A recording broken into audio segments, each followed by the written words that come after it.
दोस्तों नमस्कार। हम इस वक्त 84 विधानसभा के सिमलवाड़ा में है। सिमलवाड़ा में निकलते हुए हम लोग क्योंकि कवरेज कर रहे हैं, लोगों का रुझान जान रहे हैं। इस बीच हमारे बीच में भारत आदिवासी पार्टी के फाउंडर मेंबर और जिनकी वजह से इस पार्टी का वजूद मिला, ऐसा कह सकते हैं, क्रांति यादव हमारे बीच में है। 84 विधानसभा के बारे में क्या कहेंगे? सबसे पहले सज्जन कुमार चैनल को हमारी ओर से जोहार। धन्यवाद। 84 में आप लोग कवरेज करने आए। 84 विधानसभा हम लोग ये कहना चाहते हैं कि अचानक से 3 बार वोटिंग हो गई। हाँ। फर्स्ट विधानसभा हुई, हाँ। फिर लोकसभा हुई, फिर उपचुनाव हुए। हाँ। इसमें लोगों में रुझान थोड़ा सा कम है, हाँ। क्योंकि मैं हकीकत बात बेबाक आवाज से बात करते हैं। हाँ। थोड़ी सी लोगों में वोटिंग डालने का जो उत्साह वो कम है, लेकिन फिर भी जो जीत का अंतर है वो थोड़ा सा कम रहेगा। फिर भी हम लोग 5 से 10 हजार वोटों के बीच में जीतेंगे। रुझान कम क्यों है? रुझान देखिए लोगों में ये है, कभी खेती का सीजन है, फसल कटाई का सीजन है, और विधानसभा चुनाव हुए, लोकसभा चुनाव हुए, फिर अभी थोड़े दिन बाद में फिर पंचायती राज चुनाव आएंगे। लोगों के दिमाग में ये कि चुनाव चुनाव चुनाव, हम काम कब करेंगे, ऐसा लोगों के में हो चुका है। जैसा कि बताया जा रहा है कि 84 बीएपी का गढ़ है, और अभी हम अनीता कटारा जी सागवाड़ा उनसे बात करके आए, फिर और भी बीजेपी के नेताओं से बातचीत की कि वो परिवर्तन चाहती। देखिए परिवर्तन तो ये जितने भी राजनीतिक दल है वो चाहते हैं। आपका कांग्रेस भी चाहती है, बीजेपी भी चाहती है, और अन्य लोग आएंगे वो भी चाहते हैं, निर्दलीय भी चाहते हैं। लेकिन जनता ने जो मानस बना लिया है, और हमने जिस प्रकार से इस इलाके में 2014 से जो काम किया हमने, 2013 में जो मैंने काम किया था, और उससे पहले देखा जाए तो आपका 2007 से मैं इस इलाके में काम कर रहा हूँ। और जब हमारे यहाँ पर एमपी एमएलए नहीं हुआ करते थे, हमारी विचारधारा की हमारी पार्टी भी नहीं बनी थी, लेकिन मैं आदिवासी को लेके और आपके एसटी एससी ओबीसी माइनॉरिटी को लेके जो लोग काम कर रहे हैं, उसी के आधार पे हमने इसका पार्टी का उदय हुआ।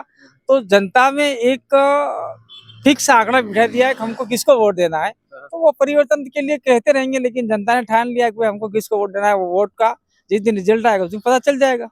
क्या बीएपी युवाओं को पत्थरबाज बना रही? गलत बात है, ये कहने वाला कौन है? मेरे सामने लाओ तो सही एक बार। भाजपा के नेता कह रहे हैं, कांग्रेस के नेता कह रहे हैं, नहीं, कौन गणेश जी कौन घोगरा ने कहा और कई ऐसे नेताओं ने कहा। मुझे लगता है कि भाजपा ने चुपके से आकर युवाओं के हाथ में पत्थर पकड़ा दिए। और जो कांग्रेसी नेता बोल रहे हैं, मैं पर्टिकुलर नाम नहीं लूंगा, उन्होंने युवा के हाथ में पत्थर पकड़ा दिए। उन्होंने कहा कि गुमराह जो युवा थे, असामाजिक तबके के लड़के थे, उनके हाथ में पत्थर पकड़ा दिए और कहा तुम पत्थर मारो, और पत्थर मार के कहना कि हम बीएपी के लोग हैं, हम ये लोग हैं, ऐसा कहना।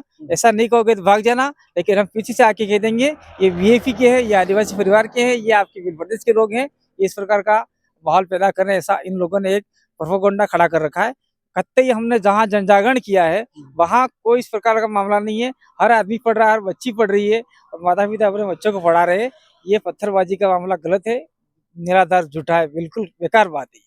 कई बार 2-3 बार और कई नेताओं ने भी कहा कि समानता मंच और आदिवासी परिवार की विचारधारा कुछ थोड़ा सा पैरेलल नहीं चलती थी, थोड़ी सी एक दूसरे के प्रतिद्वंद थी। लेकिन आपने फिर जनरल के जो समानता मंच के अधिकार वो पदाधिकारी थे, उनको साथ में ले लिया। देखिए भाई, राजनीतिक पार्टियां होती है, वो अपनी विचारधारा को लेकर चलती है। अब मायावती जी की पार्टी देख लो, बहुजन था बहुजन सिखाए, लेकिन उसके अंदर आपके पार्टी में बहुजन की बात हुई थी, लेकिन उसके अंदर ब्राह्मण भी लेने पड़े, राजपूत भी लेने पड़े, और जैन भी लेने पड़े, मुस्लिम भी लेने पड़े। तो हमने जो भारत आदिवासी पार्टी का गठन किया है, लेकिन हमने ये तो नहीं कहा खाली आदिवासी की पार्टी है। हमने तो S T S C OBC minority के साथ साथ में इस इलाके में रहने वाले तमाम वर्ग की बात की थी। तो उसमें क्या राजपूत वर्ग हमारे साथ में नहीं रहता है? महाराणा प्रताप की जब हम लोग ने सेवा की, महाराणा प्रताप को हमने महाराणा प्रताप बनाया।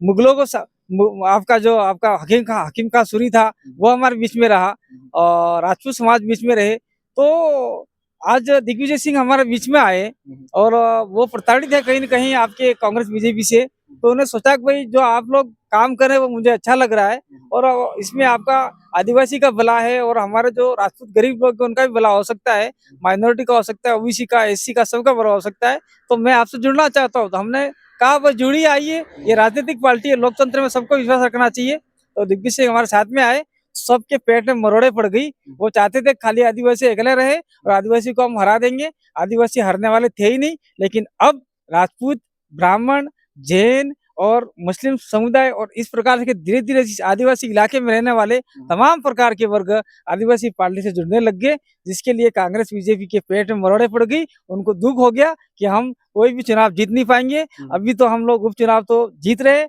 और आने वाले आपके जो पंचायती राज चुनाव में हमारा जिला प्रमुख और 10 हम पंचायत समिति आपके प्रधान हैं हमारे डूंगरपुर में, वो और पूरे आदिवासी बेल्ट में अधिकतम प्रधान अधिकतम जिला प्रमुख हम लोग बिठाएंगे।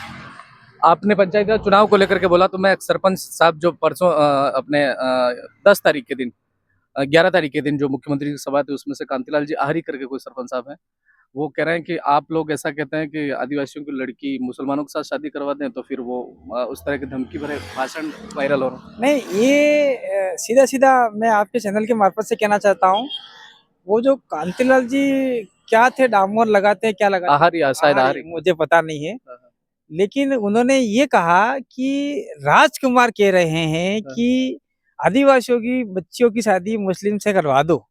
अगर राजकुमार जी ने, वो मेरे से छोटा है, मेरा भाई है, मेरे छोटा है, हमने उसको एमएलए बनाया है 2 बार से और आज की तारीख में लोकसभा में भेजा है। तो राजकुमार का ऐसा कोई एक वीडियो बता दो कि उस वीडियो में ये साबित हो कि राजकुमार ने बोला कि भाई आदिवासी की बच्चा मुस्लिम शादी करवा दो। अगर वो वीडियो मिल जाए तो मैं सामाजिक काम भी छोड़ दूंगा, बिल प्रदेश विचारधारा भी काम छोड़ दूंगा और मैं भारत आदिवासी पार्टी का भी काम छोड़ दूंगा, सब काम छोड़ के घर बैठ जाऊंगा और मैं स्वयं राजकुमार को कहूंगा हाथ पकड़ के कि राजनीति छोड़ भाई, घर बैठ जा, अगर ऐसी बात पकड़ के लाए। झूठी बात है। दूसरी बात तो उनको संविधान की नहीं है, सर्वस्व नहीं है, संविधान पढ़ना चाहिए।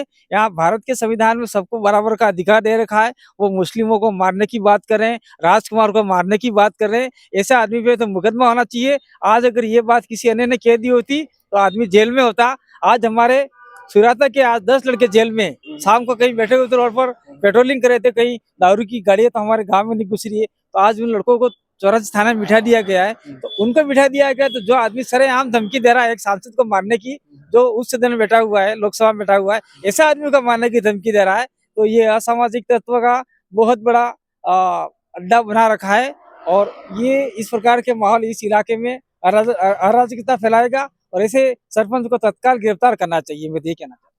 ये बात हो गई 84 की बात करने, क्योंकि आप सलूम्बर में बहुत टाइम तक रहे और आपके दिशा निर्देश में वहाँ पे भी चुनाव हो रहे हैं। क्या रिजल्ट रहने वाला है सलूम्बर का? सलूम्बर में बाकायदा हम लोग चुनाव जीत रहे हैं। कितने वोट? देखिए, वोटों का अंतर हम कह नहीं सकते, लेकिन हम जीत रहे हैं। बहुत बहुत धन्यवाद। हमारे बीच में स्टार प्रचारक और एमएलए की दौड़ में सेकंड पोजीशन पर रहे। आपसे एक सवाल कि एक तरफ तो सर्वधर्म समभाव की बात करते हैं और एक तरफ आपके मन से कोई तिलक करती कोई महिला ऐसा है कि ये राजनीति है, राजनीति सारे प्रोपेगेंडा इधर उधर चलते रहते हैं और आरोप प्रत्यारोप पे ये एक दूसरे पे लगाए रहते हैं।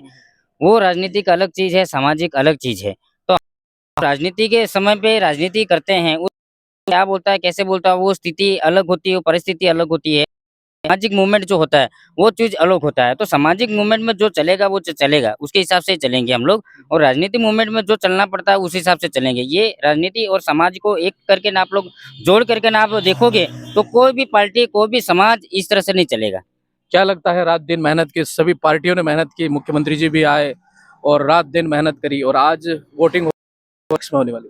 वोटिंग तो हमारे भारत आदिवासी पार्टी के पक्ष में ही हो रही है। भाई अनिल जी जीत रहे हैं, बढ़िया बहुमत से जीत रहे हैं।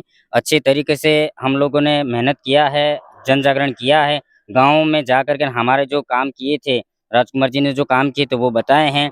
और उन लोगों ने जो हमारे साथ में जो कुटाराघात किया है, जो हमारे साथ में हमारे समाज के साथ में एक क्षेत्र के साथ में जो कुटाराघात किया है, समाज के साथ में जो कुटाराघात किया है, वो सारी स्थितियां जान रहे हैं लोग। आज भी आपने देखा होगा कि यहाँ का जो प्रशासन पूरा हुआ लगा हुआ है उनके साथ में, पार्टी के साथ में, बीजेपी पार्टी के साथ में, और सारे मंत्री संतरी यहाँ आचार संहिता लगे हुए हैं। यहाँ एक कानून के भाई जैसे ही आचार संहिता लगती है और चुनाव के दिन अन्य विधानसभा का लोग यहाँ नहीं घूम सकता है, नहीं रह सकता है, इसके बावजूद भी यहाँ मंत्री यहाँ पड़े हुए हैं और जा करके डरा रहे हैं, धमका रहे हैं, प्रशासन को हाथ में लेकर के न कानून हाथ में लेकर के ये सारी स्थितियां पैदा कर रहे हैं। क्या कारण हो सकता है?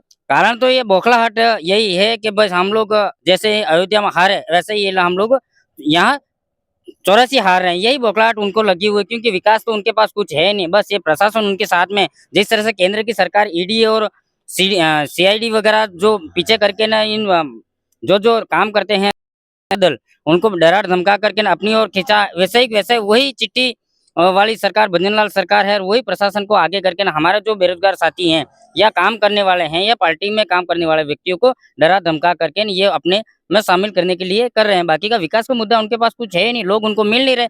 मंत्री संतरी रोडों पे घूम रहे, दो दो व्यक्तियों पे कोई देख गया, कहीं कार्टून में किरियावर में जाते हैं तो कोई उनको भाव नहीं दे रहा, क्योंकि उन्होंने ऐसा काम ही ऐसा किया है। तो फिर बाद में हम अच्छा रिस्पांस मिल रहा है, तो हमको बचाने के लिए वो हथकंडे अपना रहे हैं। चिखली से प्रधान रहे बदामीलाल जो है वो आदिवासी परिवार के साथ में रहे, अभी जी। उन्होंने निर्दलीय बनकर अपना उम्मीदवार है। हाँ। तो भारत आदिवासी पार्टी पर क्या इफेक्ट पड़ेगा? कोई इफेक्ट नहीं पड़ेगा। ये आप देखो कि भाई पार्टी में जो रहता है वो कभी संतुष्ट होता है, कभी संतुष्ट नहीं होता है। तो आपने देख लिया होगा कि जो राष्ट्रीय पार्टियां जो दो हैं, जैसे कि मालवीय जी थे, पहले जो कांग्रेस में थे 40 साल उन्होंने कांग्रेस में निकाला, अचानक ऐसा पलटा बदला तो चले गए बीजेपी में। तो वो राजनीतिक फंडा होता है, उनका व्यक्तिगत को लुकआउट है, हो सकता है कोई न कोई कारणवश हो सकता है यहाँ जो उनके जो मंशा थी वो मंशा पूरी नहीं हो पाई, या कोई न कोई बात हो सकती है, व्यक्तिगत बात हो सकती है। तो वो उन्होंने क्या डिसीजन लिया उनका क्षेत्र का मामला है, लेकिन हमारे साथ में जो भी आएगा अंत तक उनके साथ हम लोग खड़े रहेंगे। लेकिन वो आप 84 विधानसभा क्षेत्र के चुनाव प्रभारी हैं, जी तो आज का जो आपने जो जहाँ जहाँ दौरा किया जी। कैसा माहौल रहा? माहौल तो बहुत बढ़िया अच्छा है, जहाँ जहाँ देख ले हम लोग बूथ हमारे प्लस हो रहे हैं। अभी जितना वोटिंग होना चाहिए था वोटिंग लगभग हो गया है। बाकी जो गांव में खेतों में जो लगे हुए हैं शाम तक वो भी आ जाएंगे, क्योंकि हमारा जो क्षेत्र है हमारा अभी खेती का मौसम है, तो खेती को भी एक साइड में हमको संभालना है, बच्चों को भी संभालना है, और इस जो महापर्व जो है लोकतंत्र का उसको भी हमको संभालना है। तो सबको मैनेज बनाते हुए हम लोग तरीके से चलेंगे और बढ़िया वोटों से हम लोग जीतेंगे। बहुत बहुत धन्यवाद। तो ये थे हमारे बीच में कांतिलाल जी रोत और दिनेश जी रोत। तो ये प्रचार प्रसार के दौरान आप स्टार प्रचारक और इस एरिया में सभी बूथों पर चेक करें क्या माहौल है किस तरह का, और हम भी साथ में घूम रहे हैं कि चुनाव को लेकर के क्या पूरा माहौल बनने वाला, कितने परसेंटेज वोटिंग होगी और 23 तारीख को क्या रिजल्ट रहेगा, किसके पक्ष में मतदान होगा, हम पूरा कवरेज आपको बताएंगे। और चैनल पर नए हो तो चैनल को सब्सक्राइब जरूर करें। मेरे साथी हमारे संजय भाई डामोर, बिल प्रदेश टाइम्स। बहुत बहुत धन्यवाद आप सभी दर्शकों को।